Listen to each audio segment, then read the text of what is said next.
Greg Shoemaker, TriState Football. I'm here at Winton Woods with head coach Chad Murphy, the head coach of the reigning Division II state champion Winton Woods Warriors. And Coach, how's that make you feel to hear that? Well, it's great. It's great, but we talk about it a lot. It's 2022 now. It's kind of history. As much as we hate to say it, but it's a new year, and we're not winning any games off of what happened last year. So we're working just as hard or harder and ready to get going.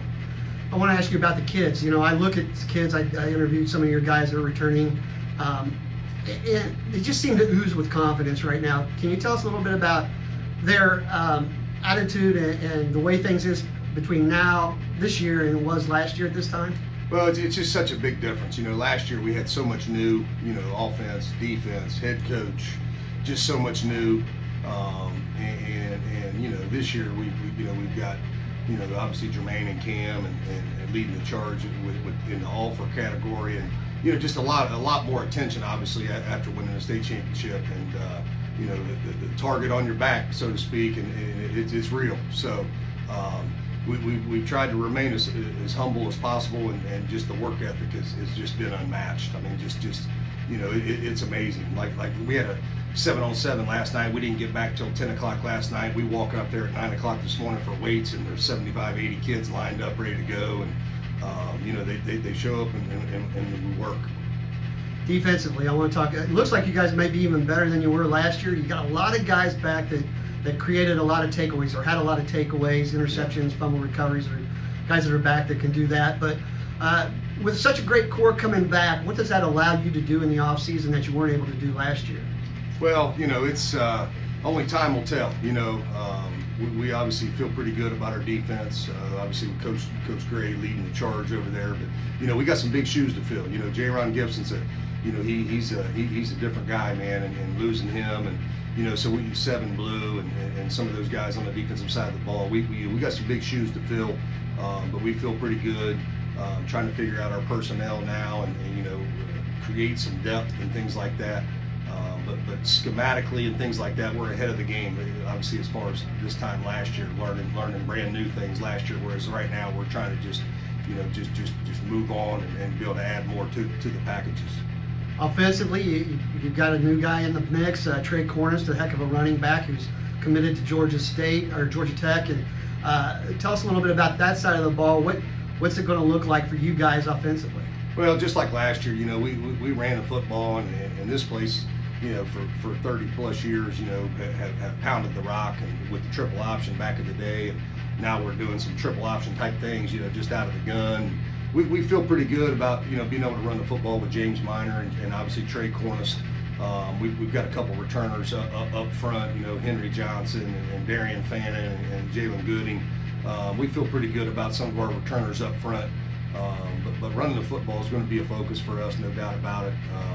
I think it's just part of the formula for success: running the football, stopping the run, playing good special teams. So, we feel pretty good, but we're going to focus on running the football. We've got some quarterbacks that are throwing the ball really, really well right now. We got some receivers that are making plays. KC Spears obviously returning. Traymar Harris is returning and really stepping his game up, that being the guy that we all know he could be. So, things are going pretty well thus far, but we've got a ton of work to do. You talked a little bit about Casey Spears. He's a heck of a punter as well. Special teams, he made a huge difference. I didn't realize you guys punted 4 or 5 times per game last year. He had a heck of a year as a punter.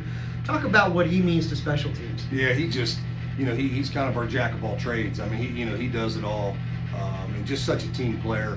But yeah, punting the football. I mean, we're not scared to punt the football. I'm not always been the biggest fake guy. I need to maybe work on a little bit of that for this year, but.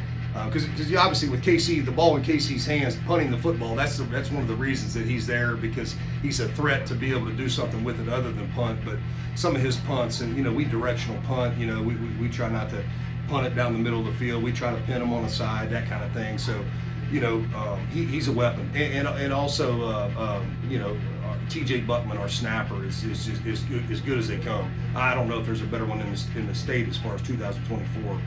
He does a phenomenal job. But yeah, KC was a weapon last year, and obviously we're really hoping he could be one this year.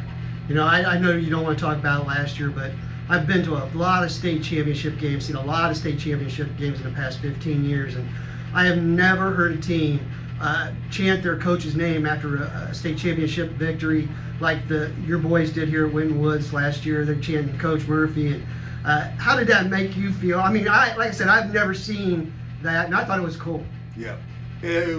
Cool, probably an understatement. Just really good deal. But it was about them. You know what I mean?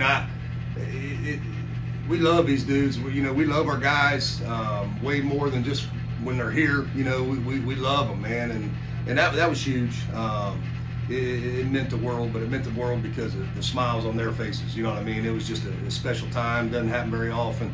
7 out of 700 plus teams in the state of Ohio got to experience that last year. We were kind of the 1%, but it felt good. It felt so good. We'd sure like to try it again. There you go, Chad Murphy, the head coach of the defending Division II state champion Winton Woods Warriors.